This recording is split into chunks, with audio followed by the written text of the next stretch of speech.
জবি ছাত্রদল নেতা হত্যা, প্রাথমিকভাবে দুজনকে শনাক্ত করেছে পুলিশ। পাবনায় গ্রাহকের 9 কোটি টাকা আত্মসাতের অভিযোগে জনতা ব্যাংকের ব্যবস্থাপক গ্রেপ্তার। দেশে সয়াবিন ও পাম তেলে পাওয়া গেল 20 গুণেরও বেশি হেভি মেটাল, নষ্ট হচ্ছে নার্ভাস সিস্টেম সহ যেসব অঙ্গ।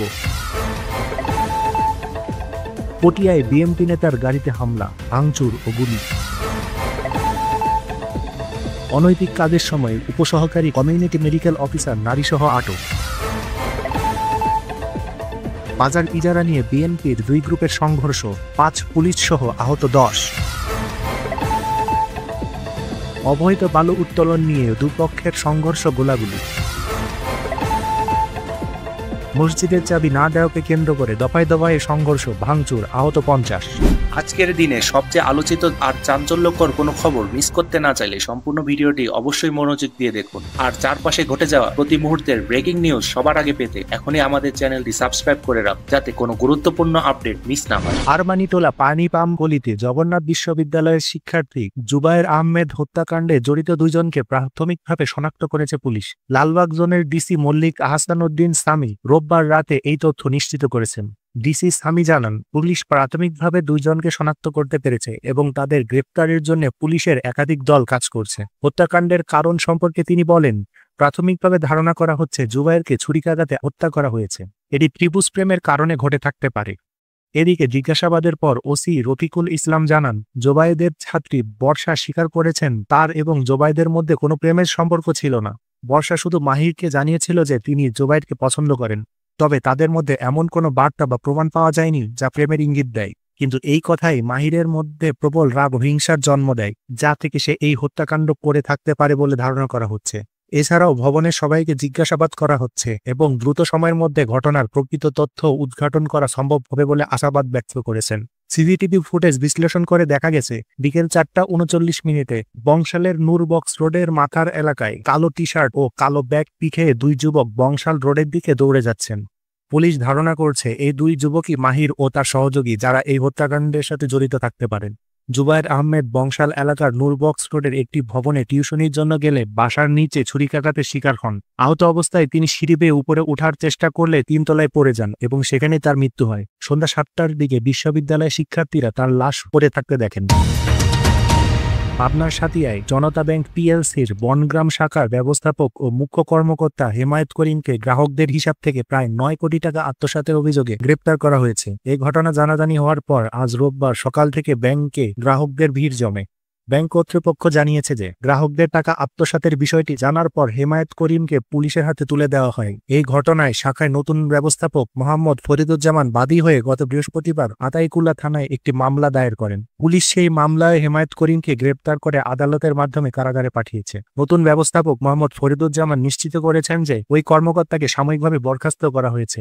ব্যাংক ও গ্রাহকদের সূত্র থেকে জানা গেছে, হেমায়েত করিম দীর্ঘদিন ধরে কৌশলে গ্রাহকদের আমানতের টাকা জমা না করে আত্মসাৎ করছিলেন। বিষয়টি প্রথম ধরা পড়ে গত বুধবার। ওই দিন সাগরদারি গ্রামের ব্যবসায়ী আব্দুস সালাম ব্যাপারী টাকা তুলতে গিয়ে দেখেন তার হিসাবে থাকা 41 লাখ টাকা নেই। বিষয়টি জানাজানি হলে অন্য গ্রাহকরাও হিসাব পরীক্ষা করে একই ধরনের অনিয়মের অভিযোগ তোলেন। ব্যাংকের পাবনা জেলার কার্যালয়ে জানানো হলে কর্মকর্তারা এসে ঘটনার সত্যতা পান। রাতভর যাচাই বাছাই শেষে বৃহস্পতিবার অভিযুক্ত হেমায়েত করিমকে পুলিশের হাতে তুলে দেয় ব্যাংক কর্তৃপক্ষ এবং মোহাম্মদ ফরিদুজ্জামানকে নতুন ব্যবস্থাপক হিসেবে দায়িত্ব দেওয়া হয়। জনতা ব্যাংকের পাবনা শাখার প্রিন্সিপাল অফিসার মঞ্জুরুল হক জানিয়েছেন, বিষয়টি বিভাগীয় এবং ঢাকার প্রধান কার্যালয়ের কর্মকর্তারা তদন্ত করছেন। তদন্ত শেষ হলে আসল ঘটনা জানা যাবে। অভিযুক্ত ব্যবস্থাপক বর্তমানে কারাগারে রয়েছেন।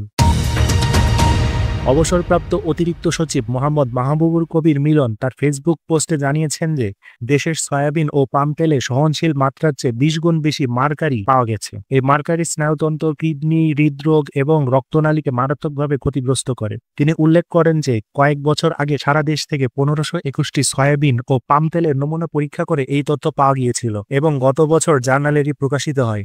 ঢাকা বিশ্ববিদ্যালয়ের অধ্যাপক নাজমা শাহীন এই গবেষণায় যুক্ত ছিলেন। মাহবুব কবির মিলন অভিযোগ করেছেন যে এই গুরুত্বপূর্ণ গবেষণা প্রকাশিত হওয়ার পরও বিএসটিআই, ফুড সেফটি অথরিটি বা সরকার এ বিষয়ে কোনো পদক্ষেপ নেয়নি কিংবা কোনো আলোচনাও হয়নি। তিনি মনে করেন ব্যবসায়ীদের স্বার্থ রক্ষার্থে এবং সরকারি কর্মকর্তাদের পকেট ভারী করার জন্যই এই তথ্য গোপন রাখা হয়েছে। তিনি প্রশ্ন তুলেছেন, দেশের তরুণদের মধ্যে যে হার্ট অ্যাটাকের প্রবণতা বৃদ্ধি পেয়েছে এই মার্কারই এটির প্রধান কারণ হতে পারে। তিনি আরও জানান যে কয়েক মাস আগে তিনি বিএসটিআই-কে সয়াবিন তেলের মান পরিবর্তনের জন্য চিঠি পাঠিয়েছিলেন, যেখানে সিনথেটিক গ্রেড ক্লে এর বদলে আর্থ গ্রেড ক্লে ব্যবহারের প্রস্তাব করেছিলেন, কারণ সিনথেটিক ক্লেতে হেভি মেটাল থাকে। তিনি সয়াবিন তেলে হেভি মেটাল পরীক্ষা বাধ্যতামূলক করারও সুপারিশ করেছিলেন, যা বিএসটিআই করবে বলে তাকে জানানো হয়েছে। এর আগে এই পরীক্ষা কখনোই করা হয়নি।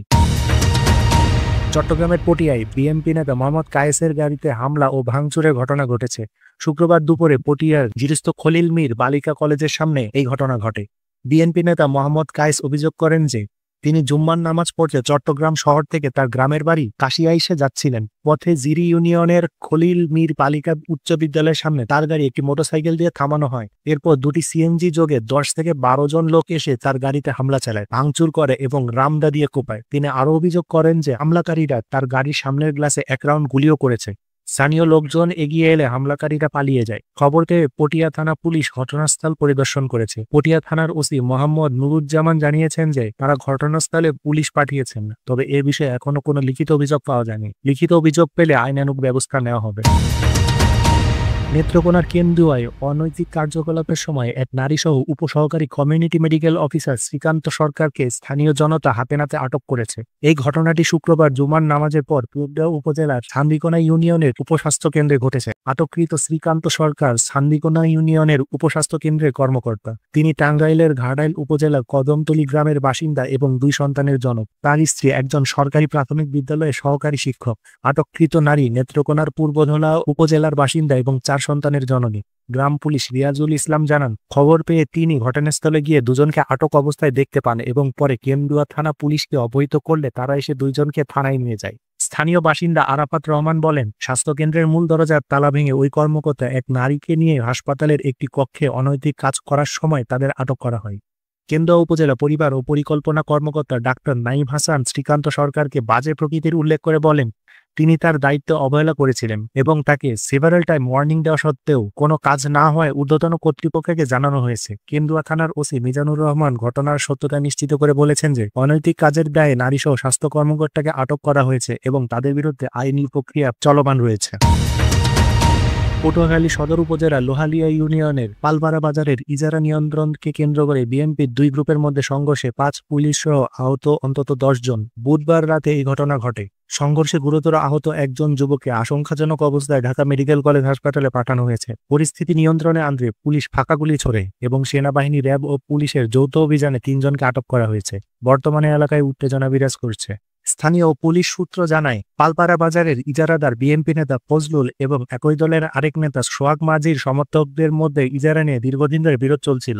এর জের ধরে বুধবার রাতে 2 পক্ষের মধ্যে সংঘর্ষ শুরু হয়। এক পর্যায়ে সোহাগ মাঝির অনুসারীরা ফজলুলকে দা দিয়ে এলোপাতাড়ি কুপিয়ে গুরুতর জখম করে। সংঘর্ষের খবর পেয়ে পুলিশ ঘটনাস্থলে পৌঁছালে হামলাকারীরা পুলিশের উপরও আক্রমণ চালায়। এতে SI Zahir, SI Abdur Rahman, constable Mohibullah, Rana ও সাইফুল ইসলাম আহত হন। আহত পুলিশ সদস্যদের পটুয়াখালী মেডিকেল কলেজ হাসপাতালে ভর্তি করা হয়েছে।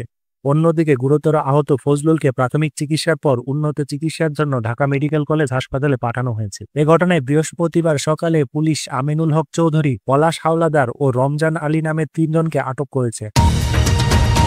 লক্ষ্মীপুরের রামগঞ্জে অবৈধভাবে বালু উত্তোলনকে কেন্দ্র করে দুপক্ষের মধ্যে সংঘর্ষ ও গোলাগুলির ঘটনা ঘটেছে। শনিবার সন্ধ্যায় উপজেলার করপাড়া ইউনিয়নের গৌরীপুর গ্রামের আমতলী বিল এলাকায় এই ঘটনা ঘটে। তবে স্থানীয়রা জানিয়েছেন এতে কোনো হতাহতের ঘটনা ঘটেনি। উপজেলার আমতলী এলাকায় বালু উত্তোলন নিয়ে দীর্ঘদিন ধরে বিরোধ চলছিল। ঘটনার দিন এক পক্ষ বালু তুলতে গেলে অপর পক্ষ বাধা দেয় এবং এর জেরে উভয় পক্ষের মধ্যে সংঘর্ষ বেঁধে যায়। এক পর্যায়ে দুর্বৃত্তরা আগ্নেয়াস্ত্র দিয়ে গুলিবর্ষণ শুরু করলে এলাকায় আতঙ্ক ছড়িয়ে পড়ে। সংঘর্ষ চলাকালে স্থানীয়দের প্রতিরোধের মুখে দুর্বৃত্তরা 2টি মোটরসাইকেল ফেলে পালিয়ে যায়। খবর পেয়ে পুলিশ ঘটনাস্থলে পৌঁছে পরিস্থিতি নিয়ন্ত্রণে আনে। সংঘর্ষে জড়িত এক পক্ষ সদরের চন্দ্রগঞ্জ থানার বক্সিপুর ইউনিয়নের এবং অন্য পক্ষ করপাড়া এলাকার। বর্তমানে পরিস্থিতি শান্ত রয়েছে। যারা এই ঘটনার সঙ্গে জড়িত তাদের বিষয়ে খোঁজ নিয়ে আইনি ব্যবস্থা নেওয়া হচ্ছে। ফরিদপুরের সালথায় মসজিদের চাবি দেওয়াকে কেন্দ্র করে বিদ্যমান দুই পক্ষের মধ্যে দফায় দফায় সংঘর্ষের ঘটনা ঘটেছে। শুক্রবার সকাল 6টা থেকে উপজেলার রামকান্তপুর ইউনিয়নের বাহিরদিয়া গ্রামে এই সংঘর্ষের ঘটনা ঘটে, যাতে উভয় পক্ষের অন্তত 50 জন আহত হয়েছেন।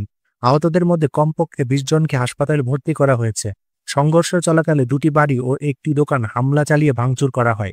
খবর পেয়ে পুলিশ ঘটনাস্থলে গিয়ে পরিস্থিতি শান্ত করে। স্থানীয় প্রত্যক্ষদর্শীরা জানান, আওয়ামী সরকার পতনের পর থেকে এলাকায় আধিপত্য বিস্তার নিয়ে রামকান্তপুর ইউনিয়নের বাহিরদিয়া গ্রামে লুৎফর রহমান ও ইমন মোল্লার সঙ্গে মৌলভী হেমায়েত হোসেনের বিরোধ চলে আসছিল। এই বিরোধের জের ধরে লুৎফর রহমান ও ইমানের সমর্থক নজরুলের কাছে থেকে স্থানীয় মসজিদের দরজার চাবি চাইতে যান। এ সময় চাবি না দেওয়ায় দুই পক্ষের সমর্থকদের মধ্যে কথা কাটাকাটি হয় এবং দিনভর উত্তেজনা চলতে থাকে। খবর পেয়ে রাতে পুলিশ, বাহিরদিয়া মাদ্রাসার আলেম ওলামা ও বিএনপি নেতারা ঘটনাস্থলে গিয়ে ঘটনাটি মীমাংসার চেষ্টা করেন এবং উভয় পক্ষকে শান্ত থাকার পরামর্শ দেন। তবে শুক্রবার সকালে 6টার দিকে হেমায়েত হোসেনের সমর্থকরা দেশীয় অস্ত্র নিয়ে ইমানের বাড়িতে হামলা চালায়। এরপর উভয় পক্ষের মধ্যে সংঘর্ষ বেড়ে যায়। এতে কমপক্ষে 50 জন আহত হন। আহতদের মধ্যে অন্তত 20 জনকে ফরিদপুর মেডিকেল কলেজ ও বোয়ালখালী হাসপাতালে ভর্তি করা হয়েছে। বাকিদের প্রাথমিক চিকিৎসা দেওয়া হয়েছে। সালতা থানার ওসি মোহাম্মদ আতাউর রহমান বলেন, সংঘর্ষের খবর পেয়ে পুলিশ ঘটনাস্থলে গিয়ে পরিস্থিতি নিয়ন্ত্রণে আনে। এলাকার পরিবেশ শান্ত রাখতে অতিরিক্ত পুলিশ মোতায়েন করা হয়েছে। দর্শক, বলুন তো আজকের কোন খবরটি আপনার মনকে সবচেয়ে বেশি নাড়া দিয়েছে? আপনার ভাবনা কমেন্ট বক্সে লিখুন। আর এমন সব তাজা খবরের জন্য আমাদের চ্যানেলটি এখনই সাবস্ক্রাইব করে রাখুন।